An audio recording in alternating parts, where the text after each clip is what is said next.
je vais vous lire les mémoires de Saint-Simon.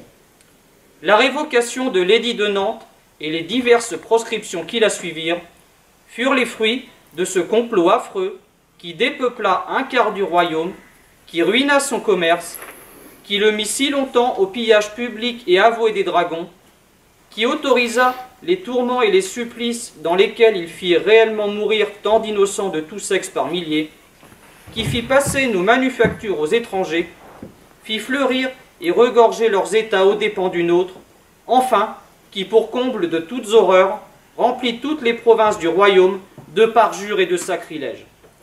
Le roi recevait de tous les côtés des nouvelles et des détails de ses persécutions et de toutes ses conversions. C'était par milliers qu'on comptait ceux qui avaient abjuré et communié. 2000 en un lieu, 6000 dans un autre, tout à la fois et dans un instant. Le roi s'applaudissait de sa puissance et de sa piété. Les évêques lui écrivaient des panégyriques. Les jésuites en faisaient retentir les chers et les missions. Le monarque ne doutait pas de la sincérité de cette foule de conversions. Il ne s'était jamais cru si grand devant les hommes, ni si avancé devant Dieu dans la réparation de ses péchés et du scandale de sa vie. Il n'entendait que des éloges, tandis que les bons et les vrais catholiques et les saints évêques gémissaient de tout leur cœur de voir les orthodoxes imiter, contre les erreurs et les hérétiques, ce que les tyrans hérétiques et païens avaient fait contre la vérité, contre les confesseurs et contre les martyrs. Je viens de vous lire des extraits des mémoires de Louis de Rouvroy de Saint-Simon, 1675-1755, courtisan et mémorialiste de la fin du règne de Louis XIV et du début du règne de Louis XV. Ces mémoires ont été rédigées entre 1740 et 1750. Dans cet extrait souvent cité, Saint-Simon porte un jugement sévère sur la révocation de l'édit de Nantes, la tache noire du règne du roi Soleil. Revenons sur cette infamie qui ternit à jamais le grand siècle. En 1678, les traités de Nimègue mettent fin à la guerre de Hollande commencée en 1672. La France victorieuse annexe notamment la Franche-Comté. Louis XIV est au sommet de sa gloire. Vous avez ici Louis XIV en costume de sacre, par Hyacinthe Rigaud, 1701. Dans le dictionnaire universel de Furetière, on lit « Les Européens regardent le roi de France comme le roi le plus grand et le plus puissant de l'Europe. On l'appelle le roi très chrétien. Problème, 800 000 de ses sujets sont protestants. Chose unique en Europe, deux religions cohabitent légalement en France. Depuis l'édit de Nantes de 1598, les protestants, ou huguenots, ont la liberté de conscience et la liberté de pratiquer le culte dans les conditions fixées par l'État. Des chambres de l'édit, ou chambres mi-parties, composées de magistrats des deux confessions, sont chargés de juger dans certains parlements les affaires concernant les réformés. La grâce d'Alès de 1629 a juste supprimé les clauses annexes de l'édit, notamment les places de sûreté. Mais le reste demeure. Situation insupportable pour la plupart des catholiques. Ces derniers détestent les réformés. C'est les huguenots qui refusent de se découvrir devant les processions, d'aller en pèlerinage et de jeûner. Ils ont surtout en horreur la thèse réformée de la présence spirituelle du Christ dans le pain et le vin lors de l'Eucharistie, et non sa présence réelle. De plus, les catholiques jalousent ces hérétiques qui sont souvent vus comme riches et instruits. Vous avez ici le maître d'école, gravure d'Abraham Bosse, 1602-1676, un protestant tourangeau. Le plus humble des protestants a sa Bible. Les papistes possèdent rarement un missel. Les huguenots sont accusés d'être des semeurs de troubles. le souvenir des guerres de religion du XVIe siècle est toujours présent, sans compter les soulèvements du temps de Louis XIII, comme le siège de La Rochelle en 1627-1628. Autre point, la structure de l'Église réformée repose sur des paroisses autogérées. On peut considérer chaque paroisse, chaque église locale, comme une petite république. Les calvinistes sont des démocrates.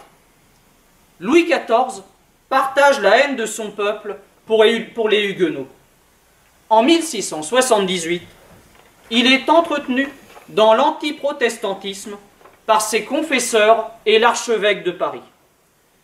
Le roi est surtout hanté par les épisodes de son sacre. Le 8 juin 1654, à Reims, l'évêque de Montauban avait demandé au jeune Louis XIV d'agir avec vigueur à l'égard de ceux de la religion prétendue réformée. La veille surtout, le 7 juin 1654, jour du sacre, le jeune roi avait prononcé à voix haute, la main sur l'Évangile, le serment du royaume. Ce serment comporte sur sa fin cet article. De même, m'appliquerai-je en conscience et selon mon pouvoir à éliminer en totalité de mes terres et juridictions les hérésies dénoncées par l'Église. Ce texte, datant du XIIIe siècle, visait à l'origine l'hérésie cathare, mais retrouvait avec la Réforme son actualité. Le serment oblige le monarque à extirper l'hérésie. Or, qu'a-t-il fait jusqu'à Nimègue pour l'extirper? Rien, ou pas grand-chose. Il viole en permanence le serment du sacre. Certes, Louis XIV pourrait se contenter de laisser le temps faire son œuvre.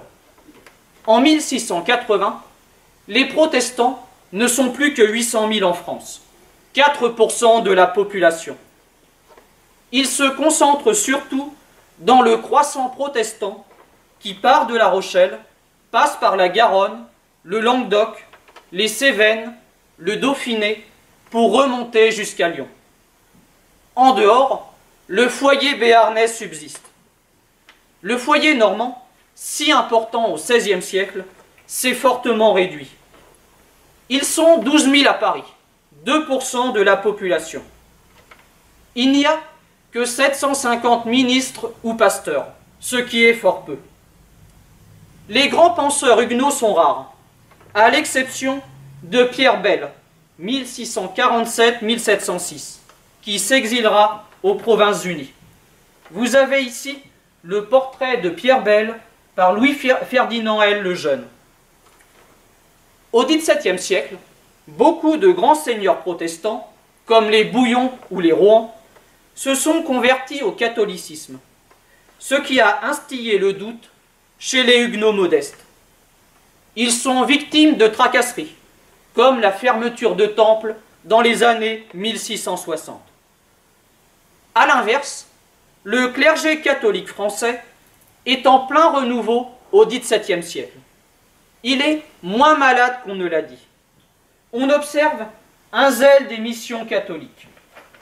Les jésuites, forts de leurs 40 000 élèves en 1627, s'engagent dans un enseignement de combat et concurrencent les collèges réformés.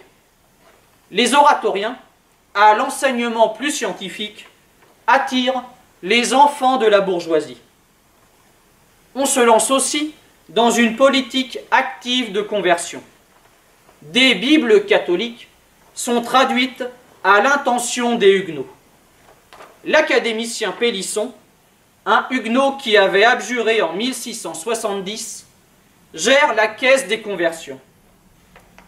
Des primes sont accordées aux protestants qui abjurent et qui ont des difficultés d'argent.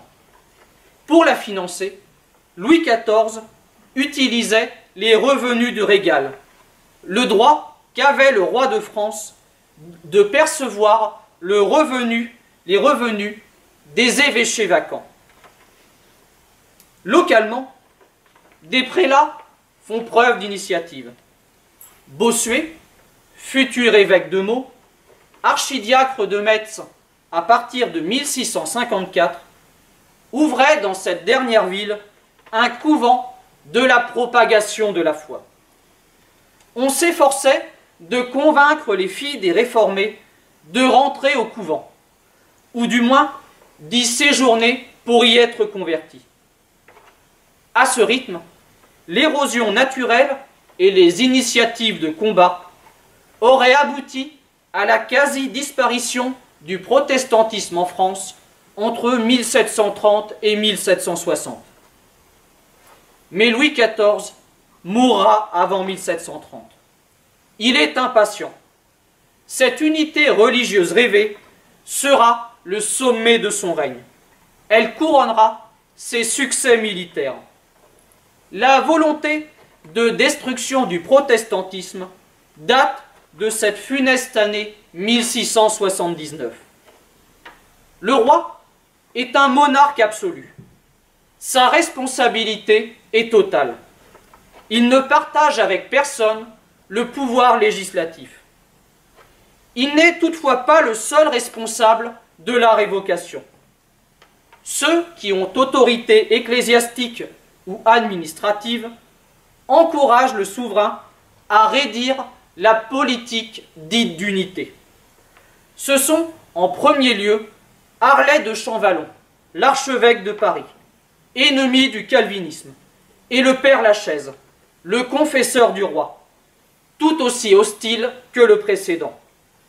Michel Le Tellier, le tout-puissant chancelier, anti-protestant acharné, jettera ses dernières forces à mener une guerre procédurière de tous les instants.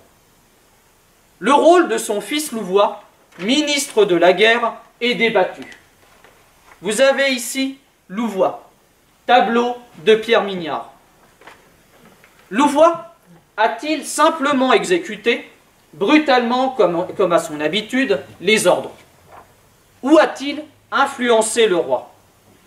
Devons-nous suivre les souvenirs de la marquise de Caylus, quand elle dit « Monsieur de Louvois eut peur, voyant la paix faite, de laisser trop d'avantages sur lui aux autres ministres, et surtout à Monsieur Colbert et à Monsieur de Seignelay son fils, et qu'il voulut, à quelque prix que ce fût, mêler du militaire dans un projet qui ne devait être fondé que sur la charité et la douceur. » Nous devons constater que les décisions les plus désastreuses du règne de Louis XIV, révocation de l'édit de Nantes, ravage du Palatinat ou construction du canal de l'Eure, ont été prises quand Louvois était son ministre le plus puissant.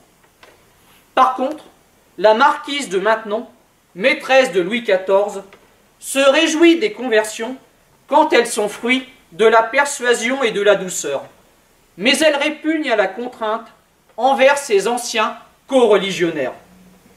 Elle n'a pas encouragé le souverain à la dureté. Colbert, contrôleur général des finances, en contact avec des hommes d'affaires huguenots, et son fils Seignelay, voulait ménager les protestants.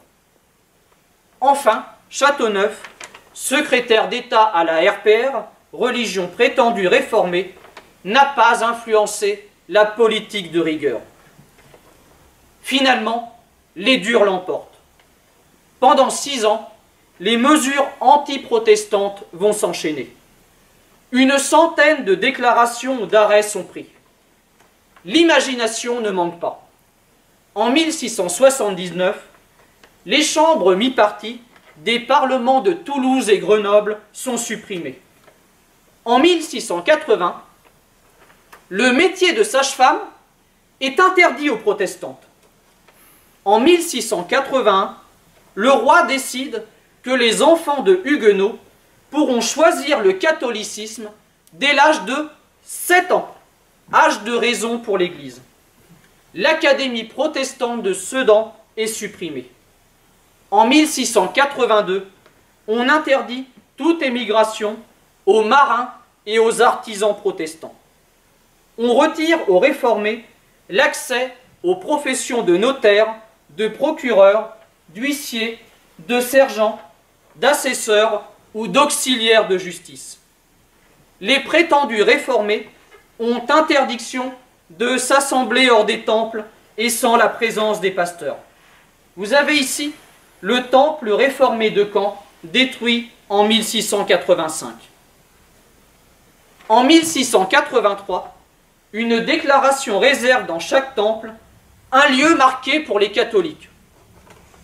Comprenons les mouchards de la police du roi. En 1684, un édit interdit aux ministres réformés d'exercer plus de 3 ans au même lieu. Enfin, en 1685, avant la révocation, les Français n'ont plus le droit de se marier à l'étranger. L'Académie protestante de Saumur est supprimée en janvier. On interdit aux protestants de publier des ouvrages de théologie ou d'écrire des œuvres de polémique. En août, les réformés sont écartés de la profession de médecin. Mais les protestants ne vont pas se convertir à cause de ces mesures. Les années précédant la révocation, ils vont subir les assauts des gens de guerre. Le 18 mars 1681, Louvois autorise en Poitou l'usage de la dragonnade, imaginée par l'intendant, le représentant du roi en province, René de Marillac. Vous avez ici une dragonnade, gravure d'Engelmann, d'après un dessin original de 1686. Un protestant signe son acte d'abjuration. À une époque démunie de casernes, on attribue aux mauvais contribuables la servitude du logement des soldats comme les dragons, des cavaliers. Et ce n'est pas un cadeau. Ce sont des grands gaillards qui mangent comme 4 et qui renversent tous vos meubles quand ils ne sont pas contents. Marillac a l'idée d'envoyer les dragons chez les protestants. On apprend au contraire en avril que les nouveaux convertis sont exemptés pour 2 ans du logement des soldats. Les dragonnades se multiplient en 1681-1682. Les chiffres des conversions en Poitou sont impressionnants. En février 1682, toutefois, Marillac est rappelé et remplacé par Monsieur de Baville. Louvois a désavoué l'intendant. Est-ce si sûr? Penchons-nous sur la lettre que Louvois avait écrite à Marillac le 7 août 1681. Sa Majesté ne peut approuver que vous donniez lieu aux religionnaires de justifier les plaintes qu'ils font dans tous les pays étrangers. On a connu Louvois plus cinglant. Le ministre a juste peur des réactions étrangères. Cet apparent recul est juste une pause. En 1683, des dragons sont envoyés chez les protestants du Dauphiné et du Languedoc. Louvois l'étend peu à peu à toutes les régions protestantes. Marillac, quant à lui, devient intendant de Rouen, un poste important. Grâce aux dragons, on peut annoncer au roi des chiffres de conversion fabuleux. Entre avril et juillet 1685, on signale 20 000 conversions en Béarn, soit les 9/10 des réformés de la province. Louis XIV a perdu toute mesure. Comment peut-il croire que 90% des réformés d'une province peuvent se convertir volontairement en 4 mois? Le roi prend ses désirs pour des réalités. On dit qu'il a été trompé par les intendants, mais il pouvait savoir ce qu'il se passait sur le terrain en faisant appel à d'autres informateurs. Louis XIV croit que l'unité religieuse est en route. Il peut donner l'estocade. Le 18 octobre 1685, la cour étant à Fontainebleau, Louis XIV signe l'édit portant révocation de l'édit de Nantes, édit contresigné par le chancelier Michel Le Tellier. Vous avez ici la révocation de l'édit de Nantes par Louis XIV, eau-forte, gravée par Yann Luyken pour l'ouvrage d'Élie Benoît, Histoire de l'édit de Nantes jusque à l'édit de révocation, ouvrage publié en 1693. C'est la consécration d'un état de fait. Les Huguenots ayant quasiment disparu du royaume, la législation jadis octroyée en leur faveur n'a plus de raison d'être. Tout est dans le préambule. Nous voyons présentement, avec la juste reconnaissance que nous devons à Dieu, que nos soins ont eu la fin que nous nous sommes proposés, puisque la meilleure et la plus grande partie de nos sujets de la dite RPR ont embrassé la catholique, nous avons jugé que nous ne pouvions rien faire de mieux que de révoquer entièrement le dit édit de Nantes. L'article 2 porte défense de l'exercice du culte en aucun lieu ou maison particulière. L'article 4 enjoint à tous les ministres qui ne voudront pas se convertir de quitter le royaume dans les 15 jours. L'article 10 défend au sujet de la dite RPR de sortir eux, leurs femmes et enfants du royaume, sous peine pour les hommes des galères et de confiscation de corps et de biens pour les femmes. En revanche, l'article 12 semble ouvrir aux protestants la possibilité provisoire de conserver leur religion en attendant qu'il plaise à Dieu les éclairer comme les autres. En fait, cette provisoire liberté de conscience restera lettre morte. L'édit est enregistré au Parlement, la Cour d'appel, le 22 octobre. Le 30 octobre, 12 jours après l'édit de Fontainebleau, disparut le chancelier Michel Le Tellier, l'âme sereine. Le 7 novembre, le roi écrivait à Monseigneur de Harlay: « Je suis persuadé que Dieu consommera à sa gloire l'ouvrage qu'il m'a inspiré. » Louvois appliqua l'édit de Fontainebleau à l'armée royale différemment selon qu'il s'agissait de régiments français ou étrangers. Aucune pression ne fut exercée sur les Suisses ou les Allemands. Pour les régiments français, Louvois fit emprisonner les quelques officiers huguenots qui refusèrent de se convertir. Les conséquences de la révocation de l'édit de Nantes furent catastrophiques. En dépit de l'article 10, qui faisait défense au sujet de la dite RPR de sortir du royaume, de nombreux protestants choisissent l'exil. Les autorités surveillent les ports ou fouillent les bateaux, obligeant les fugitifs à prendre la route de terre. La surveillance aux frontières se renforce.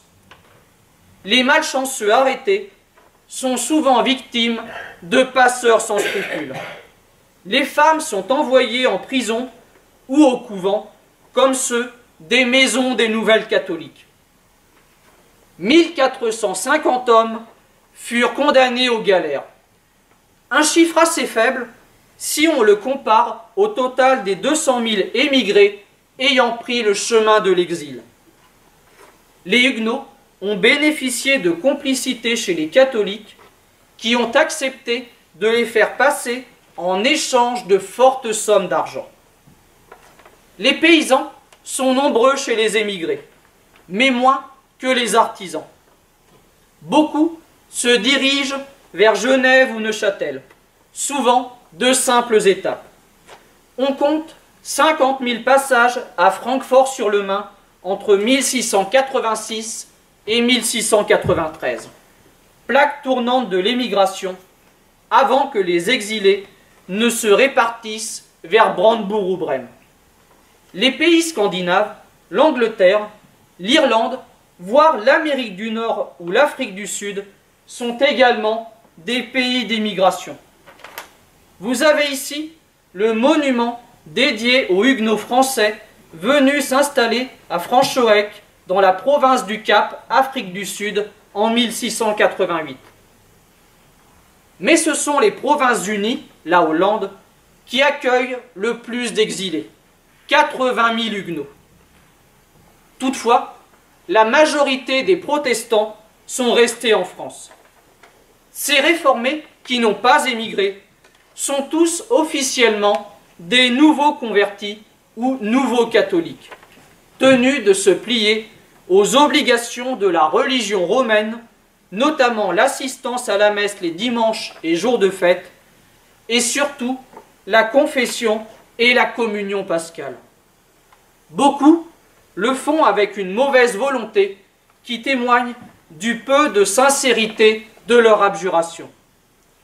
Des catholiques s'inquiètent du risque de sacrilège commis par ces huguenots communiant sans croire à la présence réelle du Christ. Les dragonnades se poursuivent. Mais dès janvier 1686, en plusieurs lieux des Cévennes, des nouveaux convertis qui regrettent leur moment de faiblesse et des opiniâtres qui refusent l'abjuration et l'exil se retrouvent au désert, terme faisant référence à la traversée du Sinaï par les Hébreux.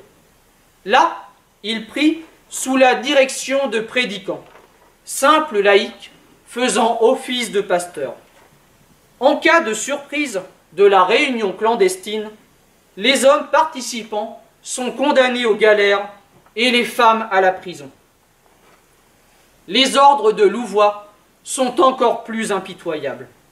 En 1688, il écrit à Latrousse, un responsable militaire, à propos de réunions tenues dans les Cévennes. Sa Majesté désire que vous donniez ordre aux troupes qui pourront tomber sur de pareilles assemblées de ne faire que fort peu de prisonniers, mais d'en mettre beaucoup sur le carreau, n'épargnant pas plus les femmes que les hommes. Et cet exemple fera assurément beaucoup plus d'effet que celui que pourrait ordonner la justice ordinaire. Mais ces mesures ne suffirent pas à faire disparaître le protestantisme de France. Plus tard, en 1698, Louis XIV, peut-être pris de remords, consulta les principaux évêques et intendants du royaume afin de recueillir leur avis sur la conduite à tenir envers les huguenots qui demeuraient fidèles à leur foi. On fit le point pour savoir si cette révocation avait porté ses fruits. Bossuet, évêque de Meaux, reconnaît l'insuccès général de l'édit de révocation et la différence profonde existant entre les anciens catholiques et les nouveaux convertis. Il ne renonce pas au principe de l'unité de foi, mais il insiste sur l'emploi de la douceur pour arriver à ce résultat. Il dit, sur la communion, tout le monde est d'accord de ne point user de contraintes sur cela, de crainte de sacrilèges et de profanations horribles qui attireraient la malédiction de Dieu sur le royaume. Il ajoute à propos des mourants et de la sépulture. La coutume de traîner sur une plaie cause plus d'horreur contre les catholiques qu'elle ne fait de bons effets pour les réunis. On était donc revenu à la coutume de traîner sur une plaie les cadavres de protestants morts dans l'hérésie. La révocation avait mis les réformés hors la loi sans pour autant extirper l'hérésie. Cet appel à la douceur ne sera pas suivi d'effet. Les persécutions se poursuivront jusque dans les années 1760. Des persécutions qui indigneront toute l'Europe. L'accueil de la révocation est mitigé dans la plupart des pays catholiques, hostile dans les pays protestants. Les princes catholiques redoutent l'ambition de Louis XIV. Le pape Innocent XI félicite le roi tardivement et modérément. Il émettra un peu plus tard des réserves sur les conversions forcées. Il faut dire que Louis XIV n'avait envoyé aucune troupe au secours de Vienne attaqué par les Turcs en 1683. En août 1683, le nonce, ambassadeur du pape, avait supplié le roi de France d'intervenir. Il ne reçut que de bonnes paroles.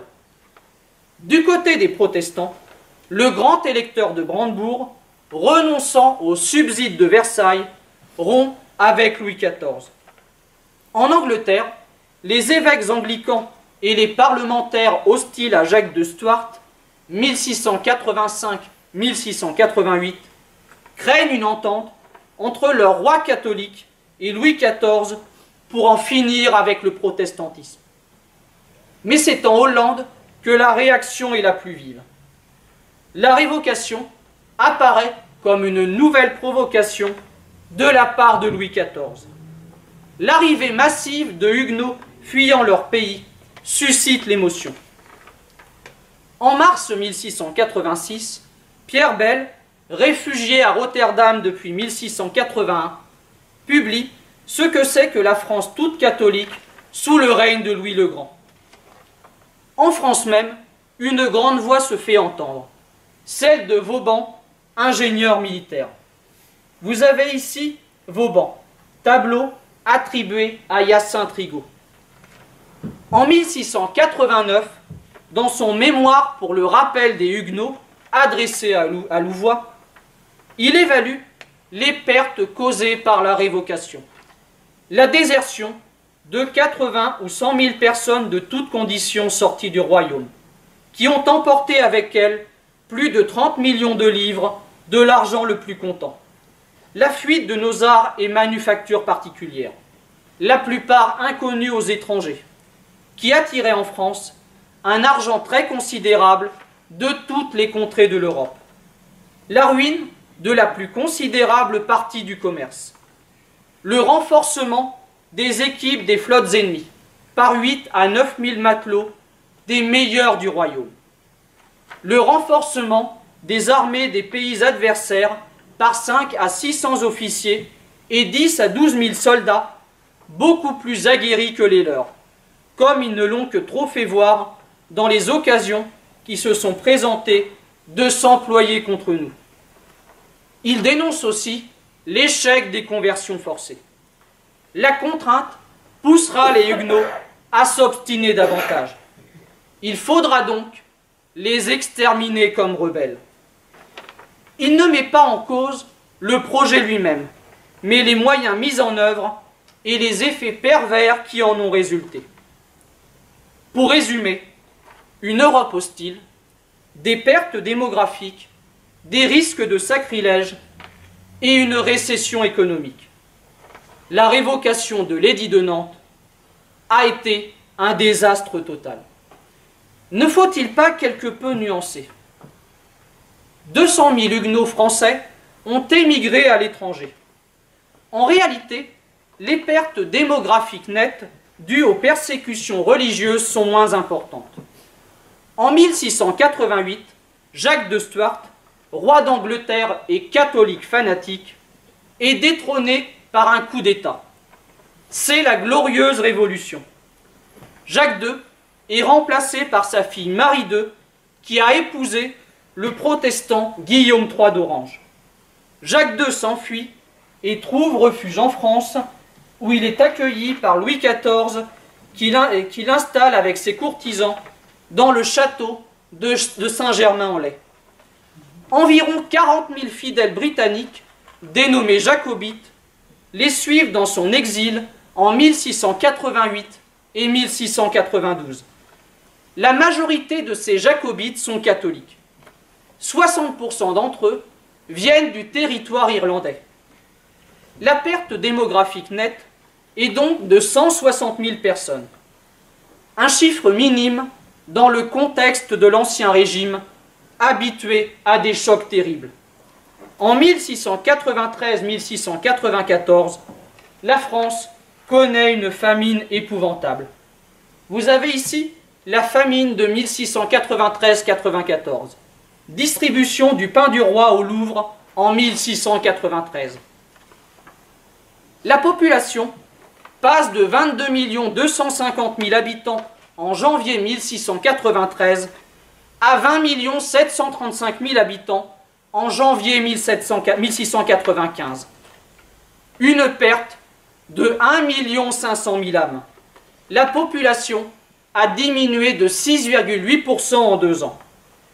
Les 13 années suivantes verront un rattrapage, avec une population estimée à 22 650 000 habitants en 1708, avant la nouvelle famine de 1709 due au grand hiver.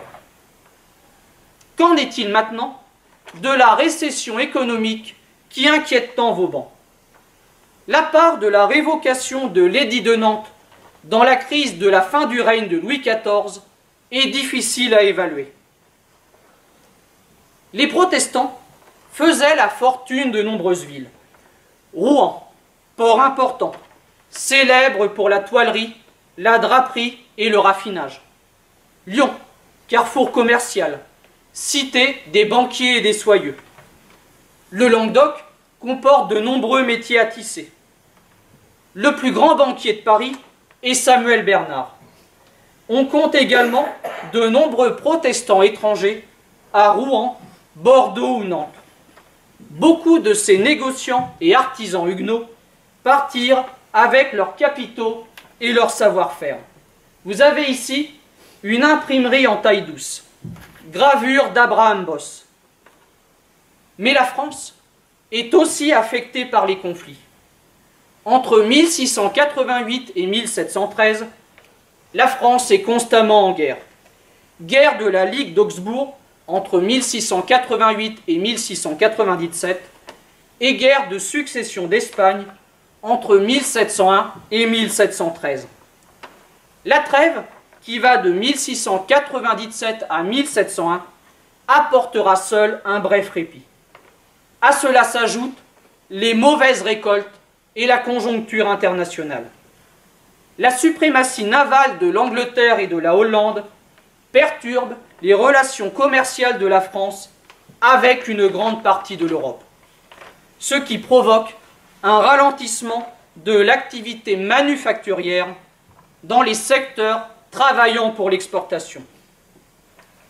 L'augmentation spectaculaire des impôts pour financer les guerres et les dévaluations provoquent une perte de pouvoir d'achat. La consommation intérieure diminue. Le premier secteur touché est celui du luxe. Les ouvriers de la manufacture royale des Gobelins sont congédiés en 1694. Les ateliers rouvrent en 1699, mais on n'y produira plus que des tapisseries. La diminution de la production en général poussa des ouvriers, cette fois catholiques, à s'exiler. Ceux de Lille partirent pour les Pays-Bas espagnols. À la suite de différends, 4500 toiliers normands, bons catholiques, partent vers le Suffolk. De Cherbourg, des ouvriers de la manufacture des glaces cherchent à s'en aller en Lorraine. Celui qui a fait au duc de Lorraine la proposition de les accueillir est mis en prison. La révocation de l'édit de Nantes a contribué à la récession économique, mais n'est pas la cause principale de celle-ci. Cette révocation a suscité une tempête de protestations en Europe. On reproche à Louis XIV son intolérance. Que de contraste avec les Provinces-Unies, pays le plus libéral qui soit. La Hollande est née de la partition des Pays-Bas entre les provinces du Sud, restées catholiques et sous domination du roi d'Espagne Philippe II, et celle du Nord, favorable à la réforme protestante. L'acte de fondation officiel des Provinces-Unies est l'Union d'Utrecht du 29 janvier 1579. Au XVIIe siècle, la pluralité religieuse de ce pays est un sujet d'étonnement. Outre les réformés, on y trouve des luthériens, des juifs et des catholiques. Deuxième groupe, le plus important numériquement. Mais si l'Union d'Utrecht avait reconnu à tous le droit à la liberté de conscience, Une seule église chrétienne était autorisée, et l'église réformée. L'inégalité de statut était totale. Dès 1573, les États provinciaux avaient promulgué un placard, décret, qui interdisait tout exercice du catholicisme sous peine d'amende, d'emprisonnement ou de bannissement. La célébration des sacrements était interdite, de même que les rassemblements de catholiques et toute manifestation publique liée au catholicisme. Les affaires religieuses devaient être réglées au niveau local. Les pratiques religieuses des catholiques étaient conditionnées par l'arbitraire des baillis, officiers rendant la justice, et des consistoires, assemblées de protestants religieux et laïcs, élus pour diriger les affaires d'une communauté religieuse. La situation des catholiques était variable suivant les villes. Toutefois, les relations de voisinage étaient bonnes en général. Il n'y avait pas de ségrégation spatiale ou religieuse. La ségrégation confessionnelle était absente des associations de métiers. Les Hollandais acceptaient la coexistence. Les messes catholiques célébrées dans les maisons étaient rarement dénoncées. Toutefois, officiellement, les catholiques avaient juste la liberté de conscience, ce qui est énorme pour l'époque. On vivait selon l'adage « cuius regio et ius religio ». À chaque pays, sa religion. La tolérance religieuse n'existait nulle part en Europe. C'était particulièrement vrai en France. Les catholiques français ont accueilli favorablement la révocation. La voix de Vauban semble bien isolée. Citons la lettre de Madame de Sévigné à Bussy-Rabutin du 28 octobre 1685. Vous aurez vu sans doute l'édit par lequel le roi révoque celui de Nantes.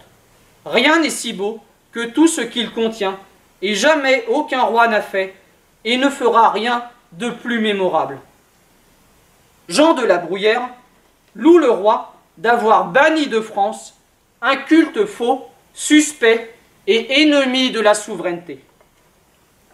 Les gens d'église ne cesseront de marquer leur satisfaction.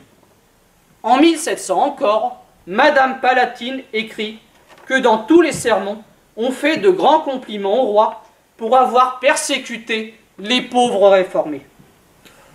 Parole de prélat, de courtisans, me direz-vous.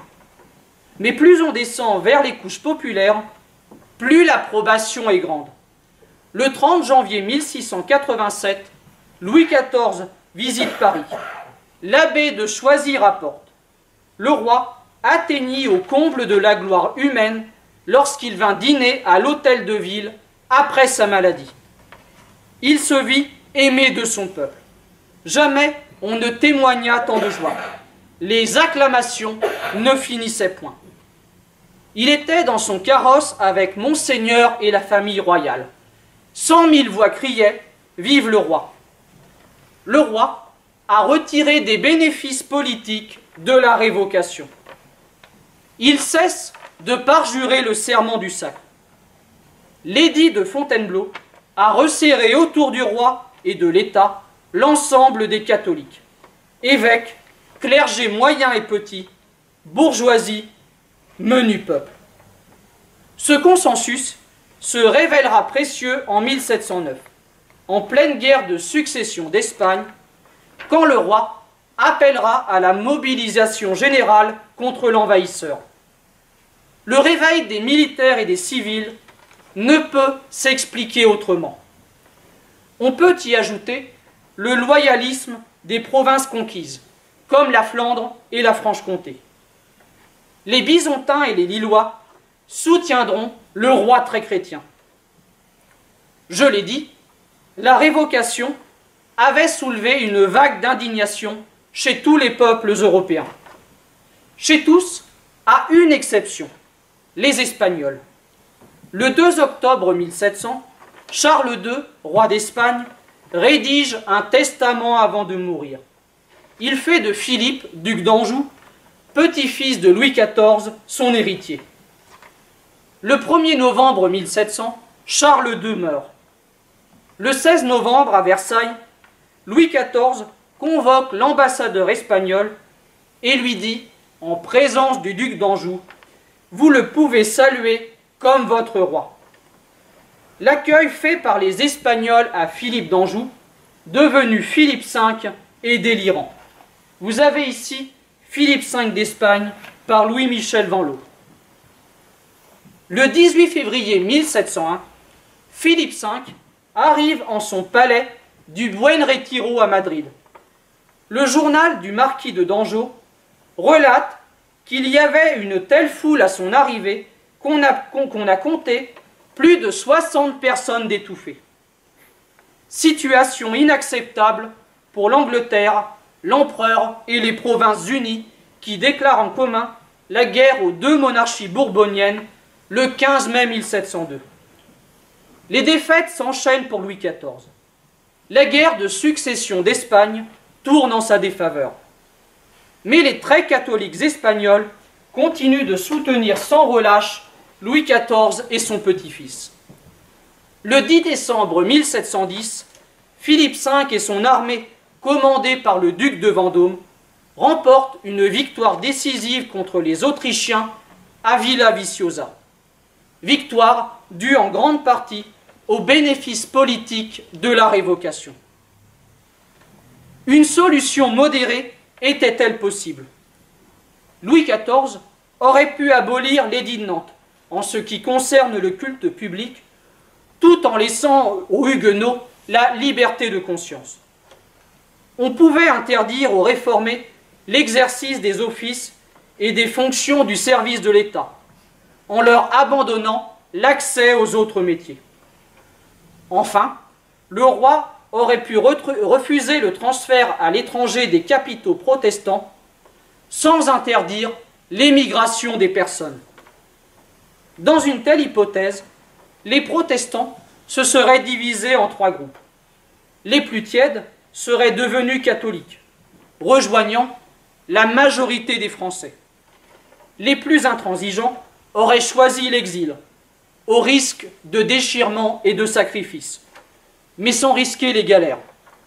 Le 3e groupe, le plus nombreux, se fut contenté le dimanche d'un culte familial substitué à celui des temples.